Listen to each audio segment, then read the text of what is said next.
Amazing. Thank you so much, Bhavna. So actually, my very first question goes to Emily.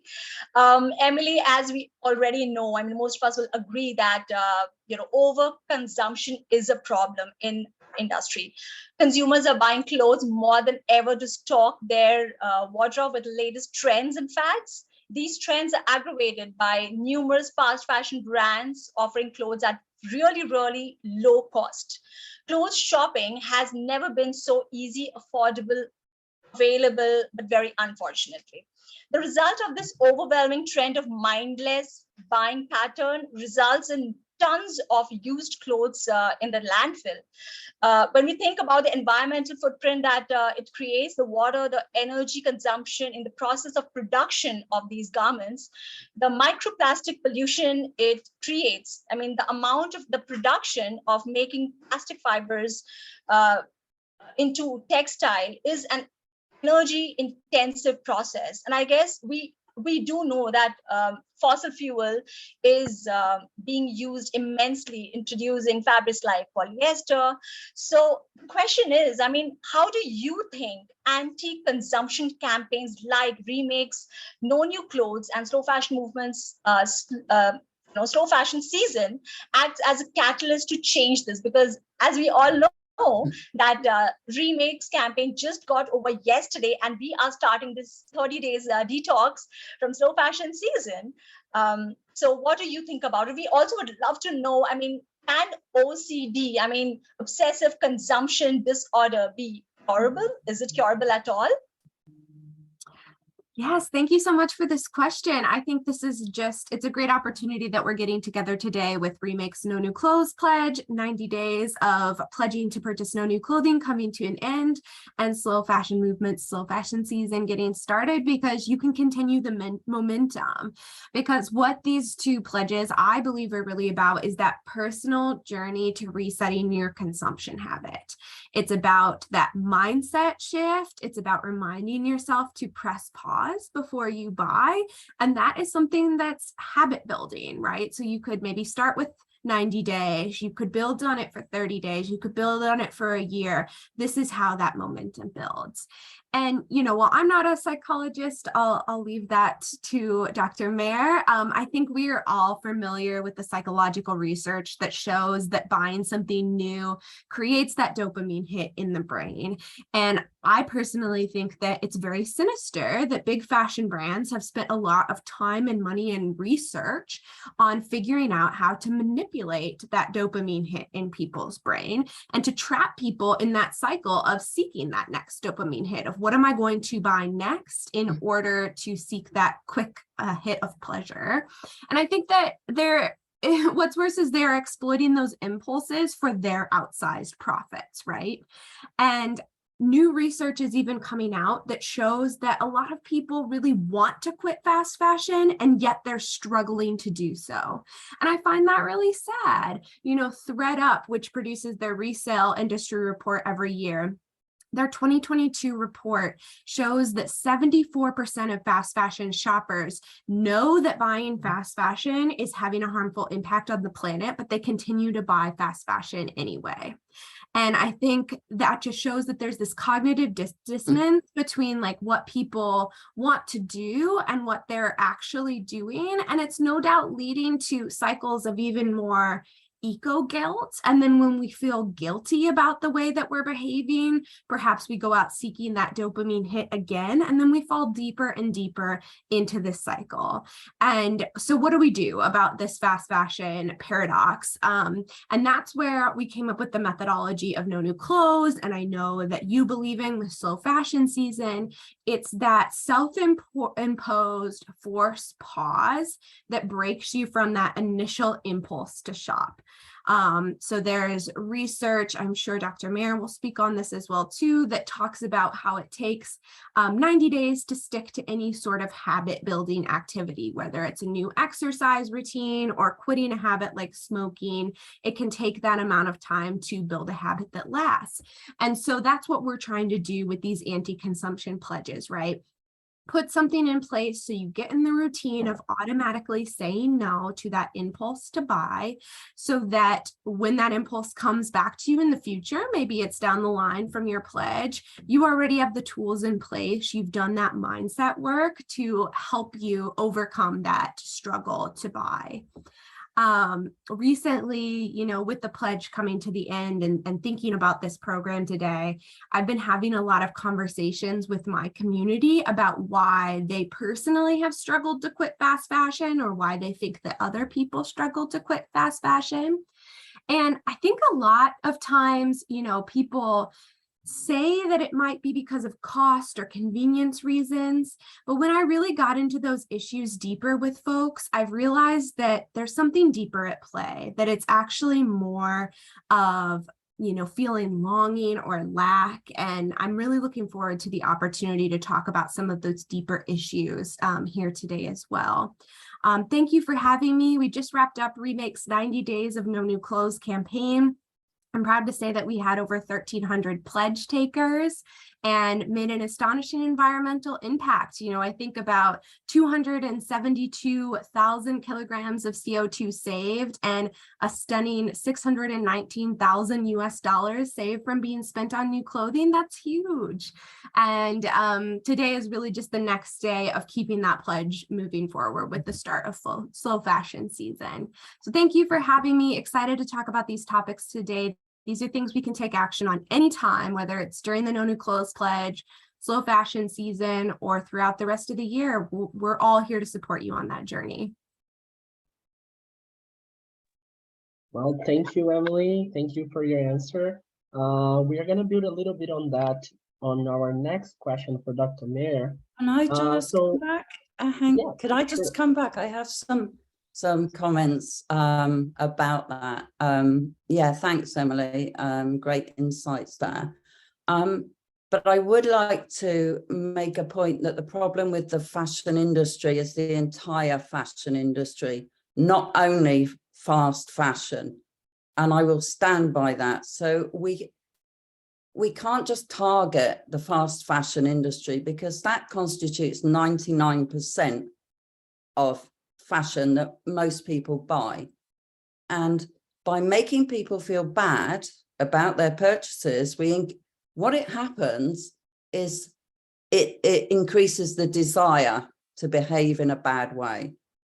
And this is the problem that's happened for decades with campaigning saying it's bad, you feel guilty.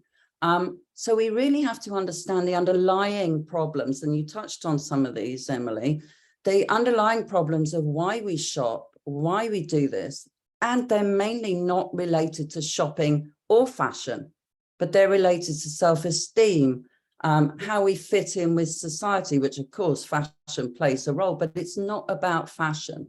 It's about the individual person, about their psychological makeup. We have to be very careful here that we don't alienate the majority of people whose entry into fashion is through the fast fashion market. And I feel hugely strongly about that. And Pooja's heard me mention this before. We have to be careful not to alienate the huge majority of the population. And we're all entering a cost of living crisis at the moment. And, I think if we really don't need to buy fashion at all. Most of us have enough things in our wardrobe so that we could survive for a very, very long time without buying anything. So I think rather than saving up to buy something in 3 months, use that money for something else. I mean, you mentioned buy something for someone else. Fantastic way to feel good about yourself, but also save up to pay your electricity bills or your gas bills, which are all facing now in the UK. We have to be very, very careful here. So I do feel strongly that targeting the part of the industry that is the biggest part, we need to get those consumers on board, not alienate them. That's the first thing we need to do, because making a change to 99% of fashion consumers is a big change. Making a change to the small minority who can afford to shop in a way that is more sustainable, to buy the better quality and particularly luxury, that will make very little difference to the global problems that are caused by the fashion industry. So that's a main point that I think is really important. We have to say, why are we buying at all? Why are we buying another thing that is produced? However it's produced, can we do something else with the brilliant minds that are creating fashion? Can we do something with those minds that help educate? We need to educate consumers, not alienate them. And I think that's a really important thing. The other point I wanted to come back on is what Emily mentioned, that people say, well, people want to quit, but they struggle to quit. But actually, what we know from doing research, from surveys, is people say one thing and do another. This is called social desirability. When we complete a survey, we do it because we want to say the right thing for the survey. It's not an accurate description of our behavior. And we see that. I mean, we know that people know about or say they know about sustainability, but they continue to shop. So we need to find ways to change their behavior by understanding what are the problems in society that make people want to shop either compulsively or impulsively. And I know this was part of the question, but I think it might not, and it's most likely not related to buying fashion anyway. It's related to other aspects of their lives. Typically, there are other existing mental health problems. So yeah, I just wanted to come back on those points.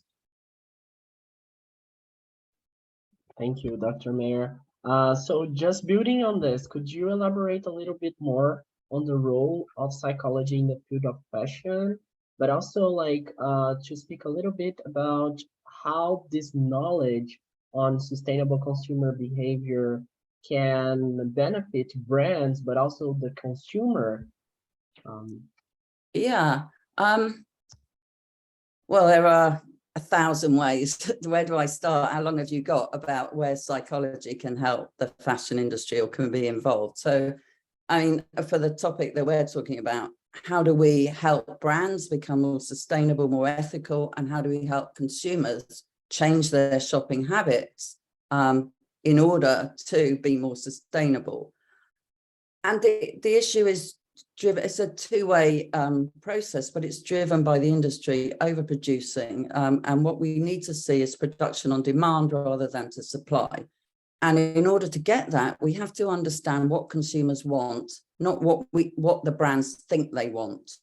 So if we produce to what consumers want, then we're going to have less waste. We're going to know better what consumers are going to buy. And the way we can do this is through data collection and data science now, machine learning, for example, and AI, where we can go in and actually analyze not just what people buy, but all other aspects of their behavior. So we can understand the consumer base far better and do very smart AI predictions about what will be wanted in future. At the moment, we rely on quite a lot of intuition. What's going to be fashionable in 2 years? We flood the shops with that stuff. It could be a color, it could be a style, on repeat.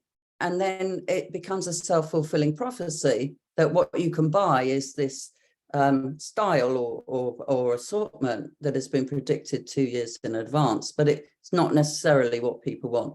So one way is through research, through looking at data. Psychologists are trained in data analysis, through helping understand what does change behavior. Behavior change isn't just like talking to people, it's really drilling down into what are their habits, what is driving the behavior, what are the underlying behaviors that result in this outcome of behavior, whatever it is, and changing bit by bit. So understanding each bit and making slow changes so that the benefit for them becomes more obvious.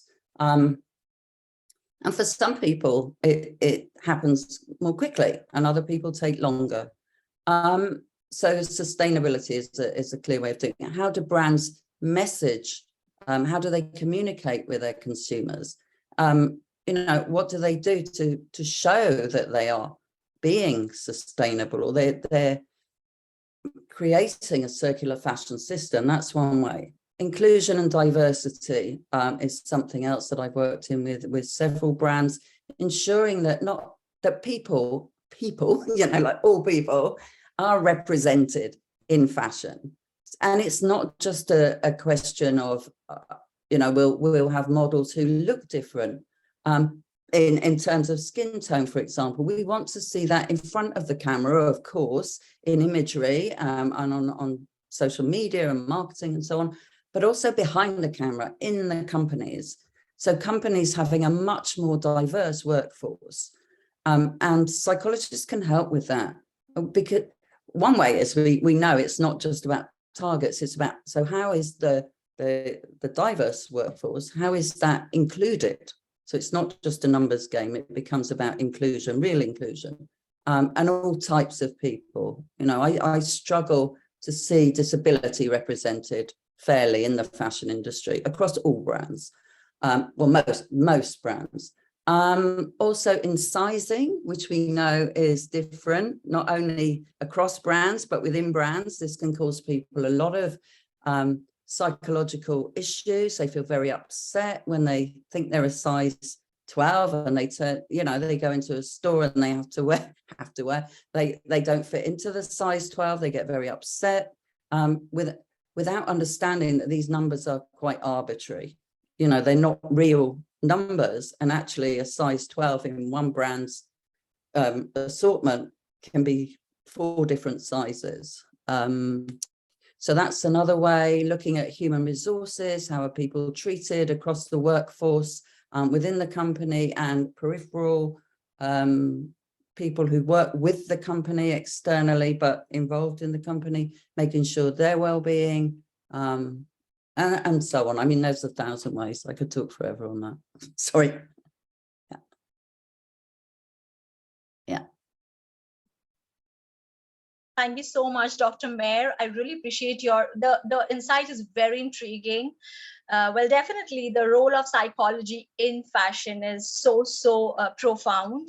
But I would like to navigate the conversation towards sustainable fashion when we talk about, just today in the morning, I was having a conversation with a friend who's an upcyclist, and she was saying that, how could we talk about not buying new clothes for 90 days or 30 days when we are talking about upcycling dead stock? I mean, such an important conversation.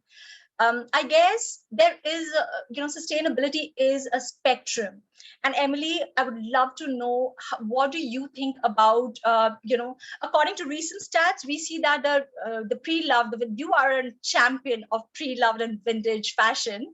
According to recent stats that we came across, the global second-hand apparel market will grow 127% by 2026. I would love to know your input about, is resale market a sustainable solution to the fashion industry? The nature of wastefulness, because I know there are some amazing upcyclists in the room here itself who have been doing amazing job with upcycling dead stocks, stocks which could have landed up in landfill, but they are making beautiful designs and selling them. So yeah, please tell us. Yes, absolutely. Big fan of all the upcyclers in the room myself. I'm, of course, a huge advocate for resale and secondhand. My whole platform with Pre-Love Podcast is built around this. But when you ask me the question, is the resale market a sustainable solution to fashion industry's wastefulness overall? I suppose what I would say is not on its own, right? Because we understand that the resale market, is growing and growing and growing, and that there's a lot of good in this, but also that right now the big fashion industry can't demonstrate that they're replacing their core industry of producing with new virgin materials with reuse. It's growing in parallel, and we're not seeing the reuse industry replace the big fashion industry. So I think, what we have here is actually, we can view it as an opportunity. I'm sure many of the folks in the room, we're probably speaking in some ways to the already converted folks who have gone on their journey to begin to quit fast fashion or are starting on that journey. And I talked to a lot of folks working within the vintage and secondhand fashion industry who are already passionate about choosing secondhand first. But how do we, as people who've already come to that, feeling that we've quit fast fashion and we're pursuing secondhand, how do we then become the fashion activists who are now calling on the big fashion industry to decrease overproduction? Because we know that the two can't run in parallel. We can't have a booming secondhand fashion industry and have the big fashion industry continue to run in the way that it always has done. And so I think we're getting there because we've started to bring so many more people into that secondhand first mindset. So we're growing that mass movement. And now I think the opportunity that we have is to dig deeper and talk about how we can end big fashion's overproduction, which is really at the root of the issue. Amazing. Thank you so much, Emily, for your reply. Joe? All right, so now we move for a question to Dr. Mair about your book. So in your book, Psychology of Fashion, you have mentioned some very intriguing issues regarding overconsumption behavior. So, and you cited some alarming stats. For example, in the US, about 15 million people have spending addiction. So could you elaborate on how us as fashion consumers can break the cycle of impulsive buying on an individual basis? Yeah, I mean, I touched on this previously, actually, so I jumped ahead a little bit.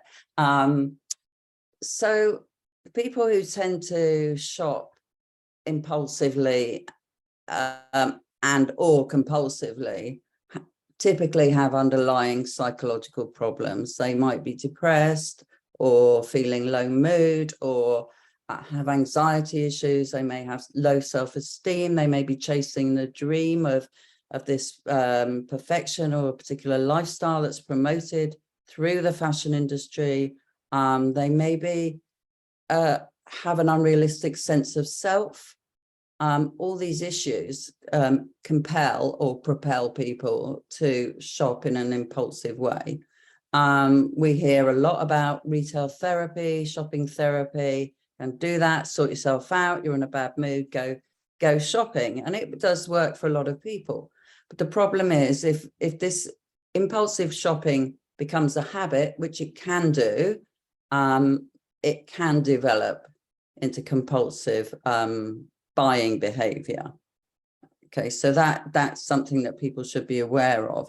It's a kind of a form of addiction like any other addiction, which is driven by the desire. So dopamine isn't the pleasure principle as it's often described as. It's a motivating agent. Dopamine motivates us to seek a positive reward. So when we want to buy something, we get more motivation in the hunt for it, the search for it. As soon as we buy it, the dopamine levels plummet.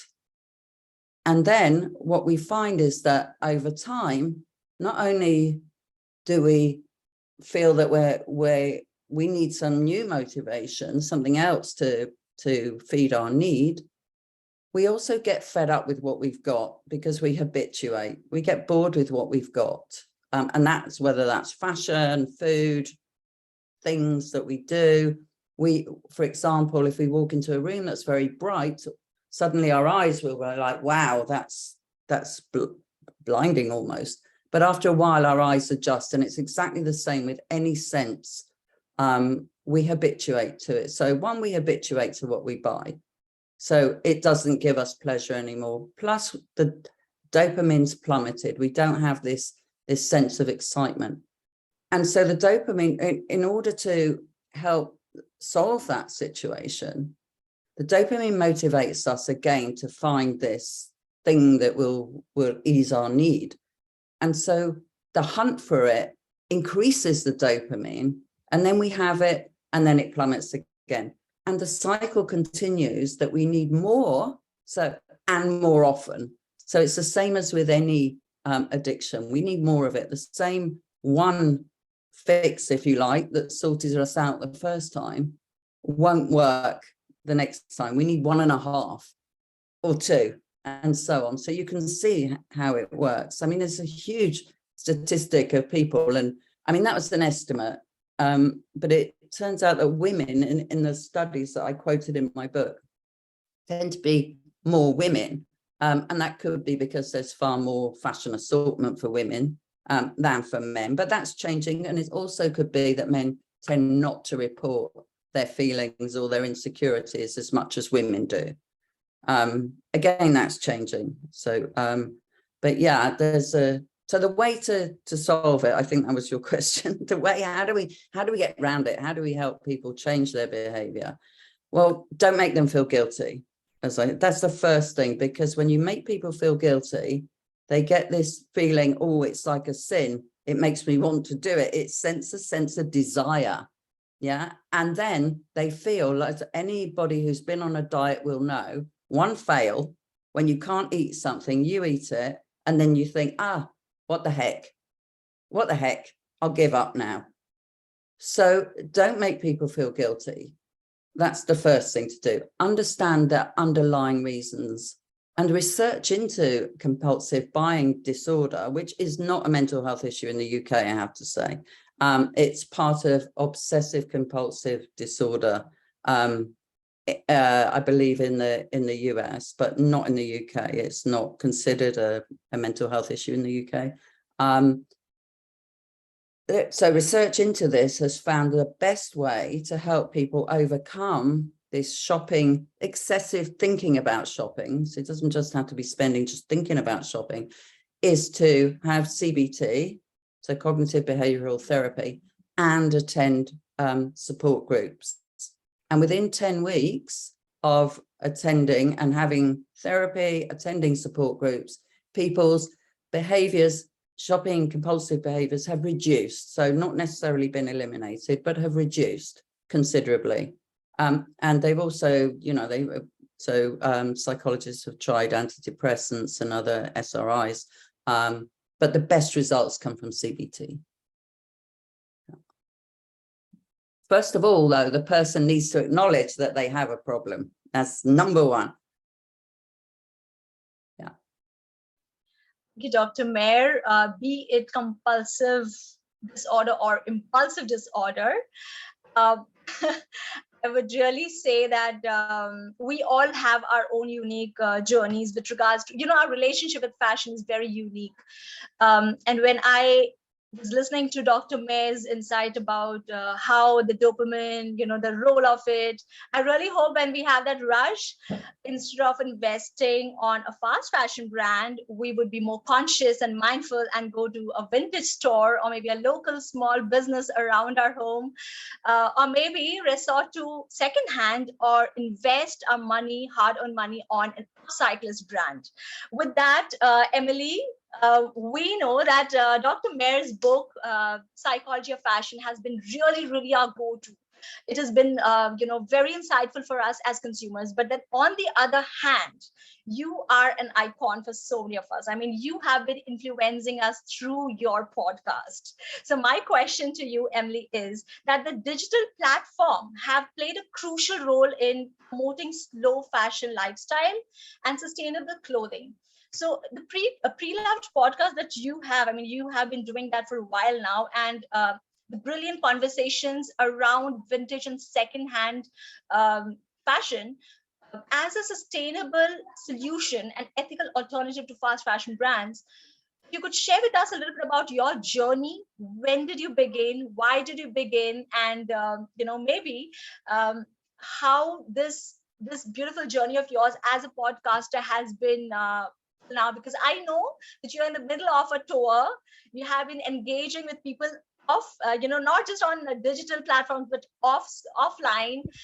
Thanks, COVID has been a little away, and things have opened up. We are able to do events. So please share with us a little about your beautiful journey as a podcaster and how that has been, with the consumers as you interact with them. Yeah, thank you so much. Thank you for your kind words about the show. It just means a lot to me. My journey with slow fashion actually began with labor activism, which I think, may make sense to folks now if you know the work that I do with Remake, but I'll kind of take you back to the beginning and give you the story in an abbreviated way. But But my grandma was really involved with my upbringing. She was a single mom of 6 kids and worked in a plastics factory, and she was a labor organizer and was a part of a lot of walkouts and strikes and fights for fair wages in her industry. And she really raised me with an understanding about worker solidarity, because her life wasn't easy in a lot of ways. And I know that she struggled in a lot of ways and struggled, bringing up my dad in a lot of ways. But she always was aware of and talked about the ways that it could have been harder if she didn't have the protections of her union and the protections that were available to her in the factory at the time. Though they were never good enough, and though she always did struggle, she realized that she would have struggled more. And I think as I became a teenager in the mid 2000s, in the height of fast fashion blowing up, and I was always more of a secondhand shopper just because I was an arty, thrifty, quirky kid, and it was like the fun thing to do. And that's how I got into it. It was like through the joy of it. And I never had made, as a teenager, I never made that connection between it being a sustainable choice or an ethical choice. I just got into it for artistic reasons. And then, when I was graduating college was when the Rana Plaza factory collapse happened, which I know was a turning point for so many working in this industry for much longer than me. That really was the moment that opened my eyes up too, because when I started to hear the stories coming from garment makers, many of whom were young women, mothers providing for their families, whose lives were lost or were put at risk, I could no longer disconnect that from the stories that I was brought up with my grandma. And so I started to understand this thing that I was already passionate about. I started to understand that it had a deeper meaning to my value system, and there was really no looking back at that point. And so that's when I started to get really much deeper into the slow fashion space and researching all the ways that I could be involved. And that very quickly brought me to Remake, because Remake operates at those intersections of both labor and climate justice. We're fighting for both fair pay in the fashion industry as well as climate justice solutions. And so that spoke to me and my familiarity with labor activism and being involved in that space. So I got involved with Remake. I started Pre-Loved Podcast because, again, while it may seem like it's a large part of the sustainable fashion story at the time, vintage and secondhand was a little bit more niche at that time. It didn't have the mainstream popularity that it does perhaps now. But that was the way that I got into the space. And so I wanted to talk about the positive ways that could be a pull into the space for people, and to highlight the really creative things that folks working within the vintage, secondhand, upcycled, reused community were doing, and all the ways that they pulled people in, because I think our movement has grown tremendously. When I just reflect back on the years that I've spent doing this work, I've seen the movement grow so much. And I do think that part of that has been due to the work of folks within the secondhand and reuse industry, highlighting the ways that reused fashion can be fun and sustainable and artistic and ethical. And so it all kind of culminated together. And when I go out on the road and speak with people, or when I get comments from listeners who listen to the show, I find that we all have more similar stories than we do different stories. Like, so many folks had similar eye-opening moments, or they had a similar pull to wandering into their favorite vintage shop as a teenager, and that started them on the journey for them.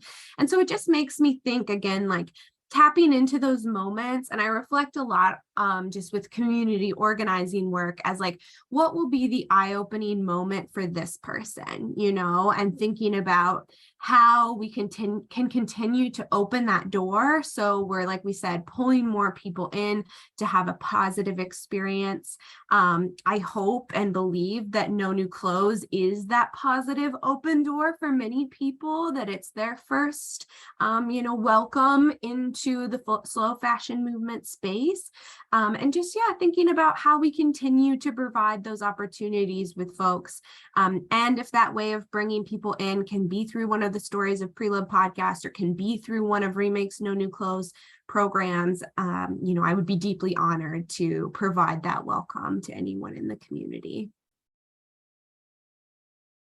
Thank you so much, Emily. I mean, that's very insightful and very truly said. In fact, your reply to this is very much connected to what Dr. Mair said earlier, that, you know, in her book, she has mentioned how, you know, our consumption behavior is very much connected to the way we feel about ourselves, be it body image and, you know, body shape and things like that. And we know that there are several dilemmas, even as, you know, in the space of slow fashion.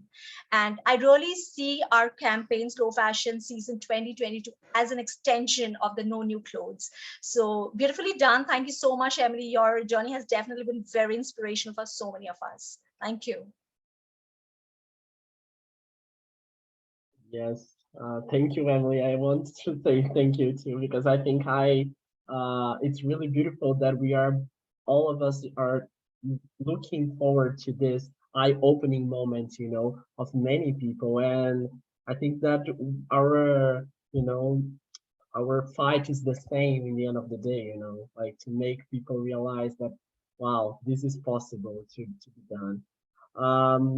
Okay, Dr. Mair, I have another question for you. So consumers, they have started to reach realization about their power to pressure. So asking for transparency of the brands, joining social media campaigns like Slow Fashion Season and No New Clothes. And in your book, you dedicated a whole chapter about the fashion and behavior and how this relationship influence consumers. So my question for you is our fashion choices dictated by our personality or vice versa? And also, can you share from the psychological point of view, how does anti-consumption campaigns like the Slow Fashion Season are perceived by consumers in general? How do they receive these informations that we are giving them? And why are they signing in, or why they are not signing in, you know?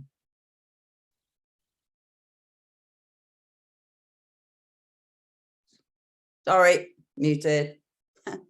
Okay, great question. Thank you. So let's start with the personality bit now. So that's a super interesting question, and I think it goes both ways. Personality isn't fixed. So we used to think that personality, as you became an adult, your personality was fixed. Well, it changes throughout the lifespan. This is fairly new research that has found our personality changes throughout our lifespan. Also, we're not either one thing or another. So the dimensions of personality are dimensions. So we might be, let's say, more extroverted than introverted, but we're not extrovert only. You know, it's always a dimension on a dimension. So it's on a level. Also, it depends on context. So we might be more extroverted in a particular situation, say we're out with our friends, a party or a club, as opposed to if we are at work, where we need to be more, you know, more quiet, more focused, depending on your job, of course. So does that dictate our clothes? Well, to some degree, but, you know, anybody who has studied psychology or studies human behavior will know that there is not a definitive answer. One size doesn't fit all. And the first thing I would say with any question about people is it depends. It depends, you know, sometimes, yeah. And what we see with psychological studies is that it's the majority they talk about. It's a generalization, and there are people at either end of the tails, if you like. So, yeah, I would say to a certain degree, but we can change, fortunately, we can change our behavior to get the best out of situations. So we, you know, if we are introverted or more introverted than extroverted, and we find it's holding us back in a situation because we don't feel confident to sort of be out there as much as if we were an extrovert, let's say, We can adapt, and we do that to get the best of the situations that we're in. So yes and no to the personality part of the question. And then your question was so long, I've forgotten the second part. Sorry. Sorry. So the second part of the question is how these campaigns for anti-consumption are perceived by consumers. Well, I think they're a brilliant idea. I love the idea, and I love what Emily's doing. I think this kind of thing is really great to get people on board. Perhaps try something they haven't tried before. And this is really when the excitement for people, you know, I spoke about habituating, but the excitement of it, let me see if I can do it for the whole month. Let me see if I can do it for 90 days. The challenge is an exciting motivator in itself. So I think that's great. I think anything that helps people think more carefully about their involvement with fashion, whether that is buying it, looking after it once they've got it, mending it if it gets a hole in or a button drops off, just looking after it, you know, deciding to look in secondhand stores, to recycle, to upcycle, anything that keeps clothes in circulation longer is a positive move for sure. I think engagement in programs is a great motivator in itself. And there is research that shows if we're part of a community, regardless of what the community is, it improves our well-being, it improves our mental health, but also our physical health. So the two are not disconnected. So belonging to a community is good for us. And then, you know, the challenge of, can I do it for 30 days? You know, fantastic. And the reward afterwards. So we're seeking this positive reward, this sense of achievement. Yeah. So, and then I know that you said, why do people not do it? Well, maybe they just are not getting the feeds on their Instagram account. Maybe they're not seeing, you know, where you post this information. Because what we tend to do is follow people who have interests like ours. We don't follow people who have interests way out from us. I don't know. There's, you know, people I would never follow for what they stand for. So if it's not in my world, I'm not going to see it. So this is why I think, you know, the promotion and the social media promotion of this and the book club has been fantastic. It's been amazing. Yeah. So I think lots of people will have seen this and will be motivated to join. And I think while it's also in the same month as Oxfam Secondhand September, so you can hit two nails, you know, with one go. Don't buy new. And if you're going to buy secondhand. I know that's not what you're saying, buy secondhand, but just don't buy new. It's like, great. So why don't people do it? I just think they're not getting the message. I think if they see it, they're not doing it because they don't want to. They're just not receiving the message, potentially. Amazing. Thank you so much, Dr. Mair. I guess, yes, the concept of challenging ourselves and our behavior is definitely very enticing. So when I signed up for the Remake's No New Clothes, I was really wondering, yes, it's 90 days of not buying anything new. Very excited. I signed up. But trust me, I mean, the journey is definitely not that easy. There are questions we keep asking. There are occasions when we think about it. But I think the beauty about anti-consumption campaigns like these are that it allows us to reflect on our own behavior pattern, on our own way of thinking. I guess that is one of the reasons why I would like to, remind us today in this room that the theme for this year's Slow Fashion Season 2022 is progress over perfection. A very important narrative because I'm very sure each one of you here in the room will resonate with it, that, our journey has its own ups and downs, but campaigns like these helps us support each other and have the whole community coming together, at the same same platform. When we got to know that we have 1,300 plus people who signed up for No New Clothes, or whatever the number will be at the end of September, I am sure what really matters is that these many people came together to sign up, to stay focused on not going for mindless and unconscious consumerism. So I guess my question, which is the very last question for today from my side, is to Emily, because I can see there are so many questions floating in from our audience, and I'm very excited to see these questions. So Emily, my question is that our theme, as I just mentioned, is about progress over perfection. I'm sure you will agree that slow fashion has its own dilemma. Why is sustainable clothing still a niche topic? If you see on social media or off social media, when we have conversation with our loved ones, what are the hindrances that prevent sustainable clothing to becoming mainstream? And here I want you to, maybe you could share with us about your insight with not just the secondhand, but even the upcycle community, because we know that they are focusing on circularity of fashion. And I guess by doing anti-consumption campaigns like No New Clothes and Slow Fashion Season, we are trying to, impact circularity in fashion and navigate it through circularity than the linear consumption module. So please share, Emily.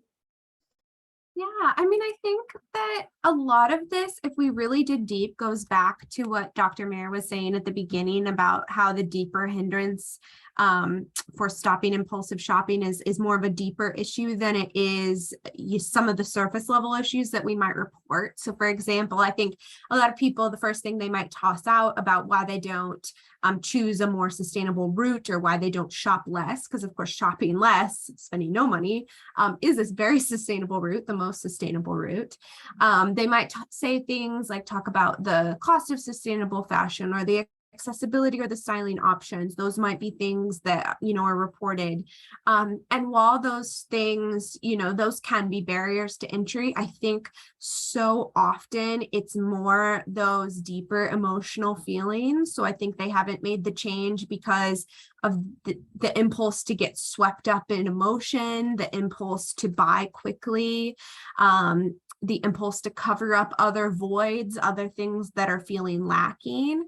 And so how can we address some of those things? Again, I think these pledges are great opportunities to help that getting swept up in emotion feeling, because they remind you to press pause.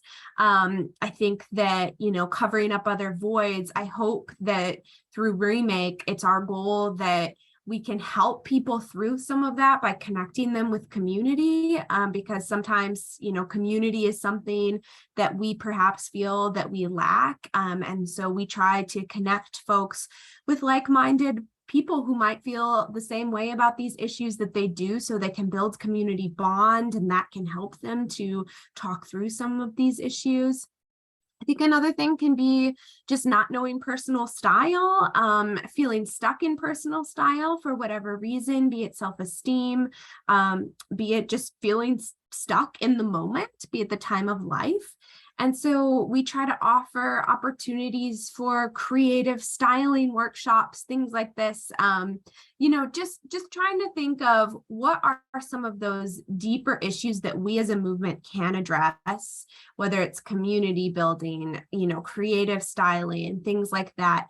How can we actually help people get over some of those barriers?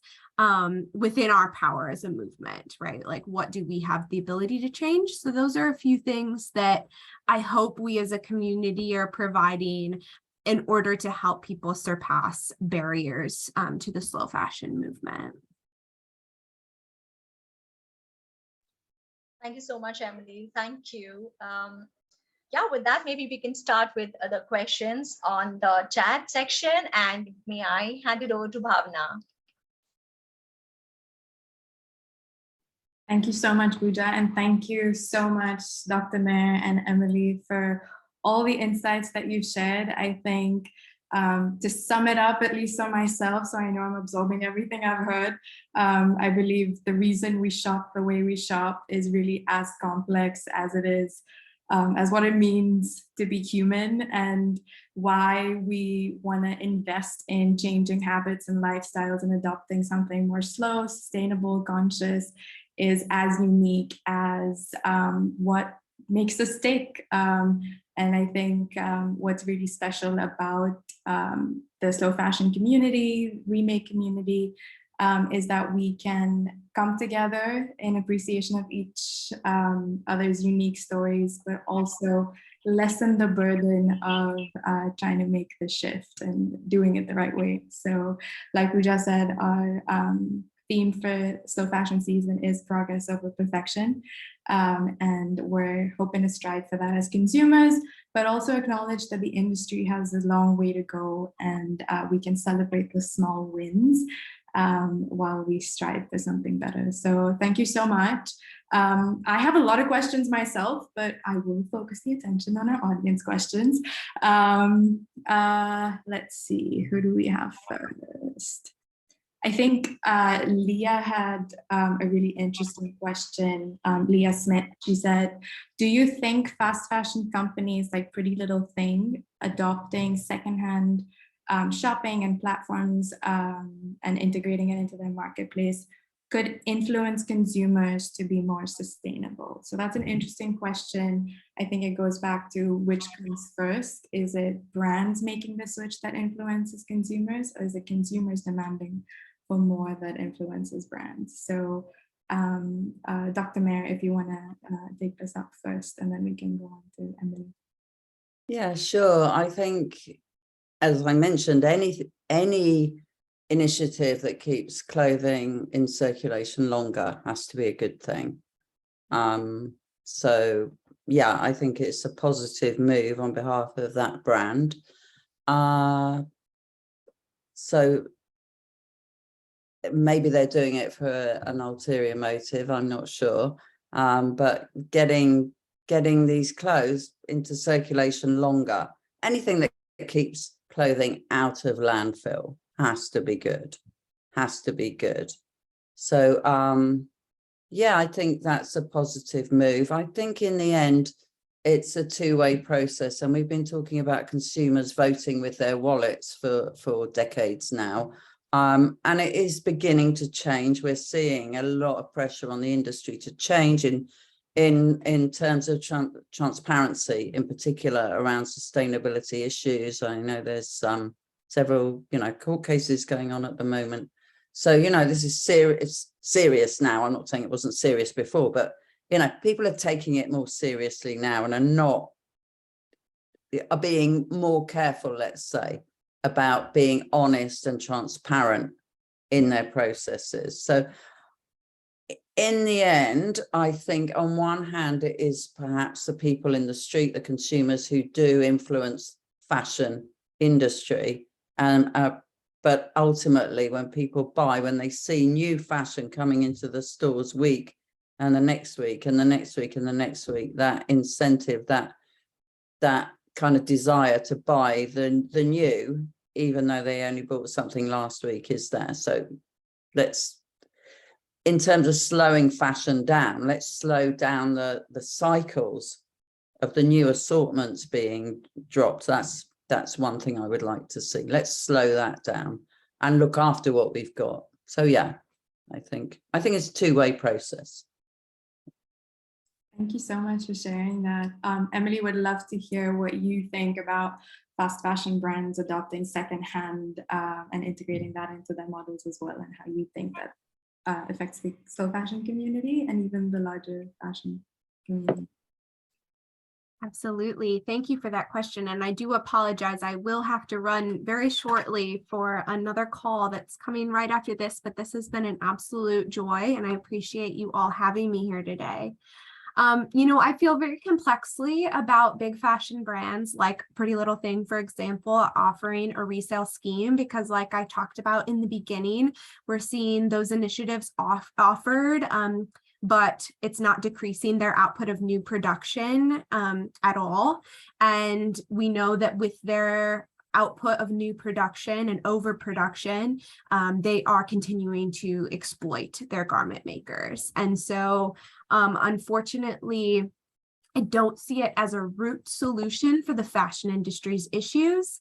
But, you know, we can't tackle everything at once, right? And so maybe something like that is a draw for someone who was already shopping at Pretty Little Thing to try out the secondhand option first. And maybe that's the stepping stone that brings them along on that journey. I can see where that is something that could happen. Although what I tend to recommend to folks, and I know it can be hard, I tend to recommend the pause of the Remake No New Clothes or the slow fashion movement, because perhaps just switching to a new place of shopping won't solve, you know, what you're trying to unpack there in the way that a pause might really help. And so that's the suggestion when people ask me, should I try shop, you know, should I shop secondhand from Pretty Little Thing? I say, you know, do you think you could not buy anything new for 90 days, 1 month, you know, and try to encourage them to attempt that pause first instead. But thank you all so much for having me. I appreciate you all so much and look forward to continuing this conversation. I apologize that I do have to step off. Thank you so much, Emily. Thank you. Thank you, Emily. So leading on from Emily's response, I think it lends itself great to Hitanshi's question, which was, why do you think sustainable fashion is perceived to be less desirable? Sorry, I'll come back to Hitanshi's question. It lends itself to Becca Tomlinson. Sorry, I think I'm getting the spelling wrong. She wonders if there's another reason why people not participating in these challenges is a sense of overwhelm of shifting habits. And I think Emily touched on that briefly by saying it's adopting a sustainable, slow lifestyle, whether that's in fashion or across the board. It really is about that pause, but is that shift really that overwhelming? And I think Dr. Mair can help us understand that a little better.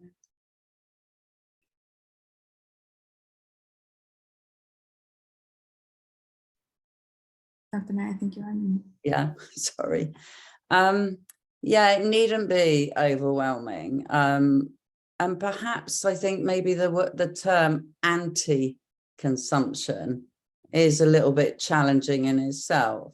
So because obviously anti is a negative word, it's better to get people on board by turning it around to be positive. So the way that you could do that is choose, I don't know, make a change. You know, I'm struggling now to find a way to make that sound positive. Obviously, I mean positive in words, not in meaning. Yeah, but it needn't be overwhelming for people if they say, okay, 30 days is a challenge. Just put it on hold, and maybe at the end of that 30 days, you find you won't want that thing. You know, there's research that shows for people who go to the point of purchase, if they think about it, you know, do I want it? What is the cost per wear? Have I got something like it already at home? 50% of people will turn around and say, no, I don't want it. It's like leaving it in your basket if you're online shopping. So, you know, 30 days, it's not a long time in real terms. And it could be challenging, but not overwhelming. It could be something that you see as fun. Maybe do it with a friend, or be part of the community. I think that's really important. I think it's the community thing. And maybe, you know, get ways to promote, see what I found at the back of my wardrobe, for example, that I'd forgotten I had, you know, because I'm not buying anything new this month. No, there's definitely huge value in coming together as a community, and like I said, just lightening the burden a little bit. So that's what we're hoping to achieve with Slow Fashion Season.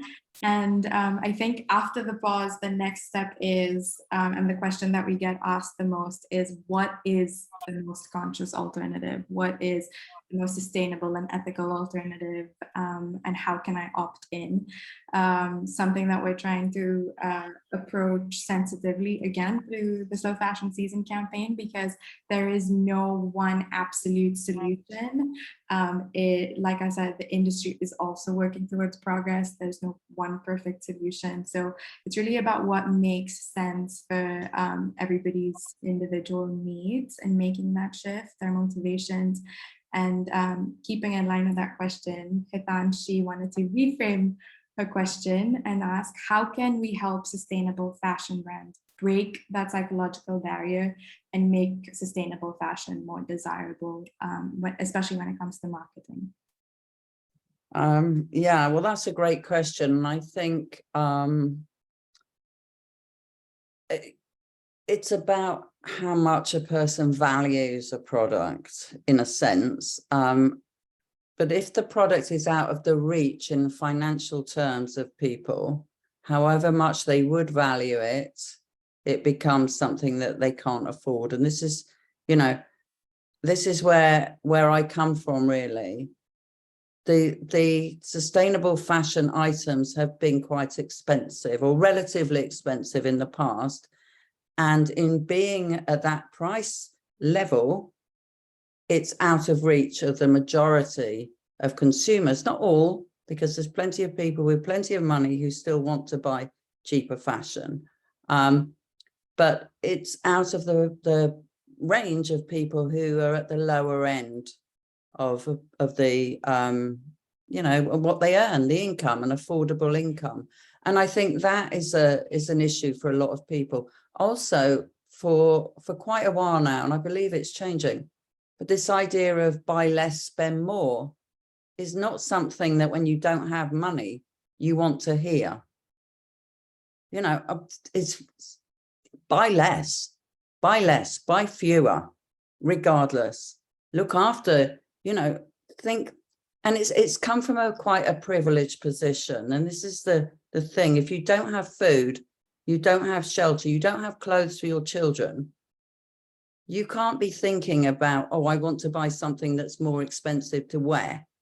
You know, these become luxury items. I'm not saying they're luxury brands, but they become luxury items. So how can small sustainable fashion brands engage with customers more? Well, they're going to have a small market to start with. Otherwise, they're going to become mass markets, like the fast fashion brands they don't want to become. So they're going to stay small and niche. And they will appeal, as they do now, to people who are able to afford that price bracket, because clearly it's going to cost more to be truly sustainable right the way through. And, you know, it comes down to that bracket, really.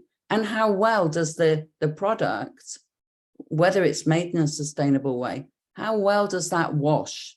Does it need dry cleaning, for example? Another price barrier for a lot of people. These things, you know, they have to be thought about, really. How many times am I going to wear this? And how able to be laundered is it? These kind of items. But I think creating a niche following, which small sustainable brands do, and that's the way to go forward. If they become too big, they'll become exactly like the brands that they don't want to become. So, you know, it's, I think it would be very hard to have a huge sustainable brand. Well, so not sustainable in that way. But yeah. Oh, absolutely. I think the topic of sustainability versus liability, which I know Pedro is a huge advocate of. He's trying to explore that space, but what does it really take to truly lead a sustainable life? Does it have to be absolutely sustainable? Because sustainability is absolute in concept, but far from it in practice. And you've touched on many of the pointers. It could be societal conditioning, access to resources, infrastructure. Even at the brand and company level, each region has its own infrastructure to be able to be more eco-friendly, and in terms of Yes. inclusivity, something that you touched on at the very beginning. How much can they really bring labor and make labor more visible, and less attached to the creation of the product, but also reaping the rewards of. Yeah, absolutely. Absolutely agree with you. It's extremely complex, but one step at a time, as consumers Yes. and as a business. And with that, we have actually come to wrapping up this panel discussion. We're on at time, a little over time, but the insights were remarkable. Thank you so much, Dr. Mair, and also everything Emily shared. Really want to thank everybody in the audience for keeping the conversation going in the chat. There was a lot of insightful back and forth between our participants, and some of the questions were also addressed by Dr. Mair and Emily. So thank you so much. Unfortunately, we cannot take up all the questions, but I am going to send in all the relevant links, including where to follow Dr. Mair and Emily. So I'm just going to drop all of that in the chat for everyone, and give it a minute or two for everybody to take note of that. But thank you so much, Dr. Mair. Thank you so much, Pedro and Pooja. Are there any last thoughts and comments? Pedro has his hand up. Go for it. No, I just want to say thank you for everybody to join. And thank you, Dr. Mair. I think it was very insightful. And I say that for myself. I learned a lot with you today. Oh. And I know that I'm going to put a lot of those learning in practice for the next days. So thank you. Thank you. And thank you for having me. And thank you, Pooja, for inviting me. Yeah, it's been great. I've learned a lot too, which is always good to learn. So thank you very much. And thank you both now. Absolutely, Dr. Mair. I think learning and unlearning in this beautiful journey of slow and sustainable fashion is a thing for all of us as a community. So as Bhavna has already shared the links, a gentle reminder, do sign up for the pledge and let's stay together, trying to make fashion even more better, beautiful, because we know that fashion is a beautiful tool to communicate. It's art, it's science. It is so much more than just wearing a piece of garment on yourself. So let's be responsible, love fashion in the right way. Thank you everybody for joining us in the panel discussion today. As mentioned already, we will be sharing the panel discussion which happened today on our social channels. We are hoping that you are, there with us already. So thank you. And thank you, Bhavna, for taking up the introduction. I mean, this was so amazing to have you in the room alongside us. Thank you. Thank you. Thank you. Thank you so much. Thank you, everyone.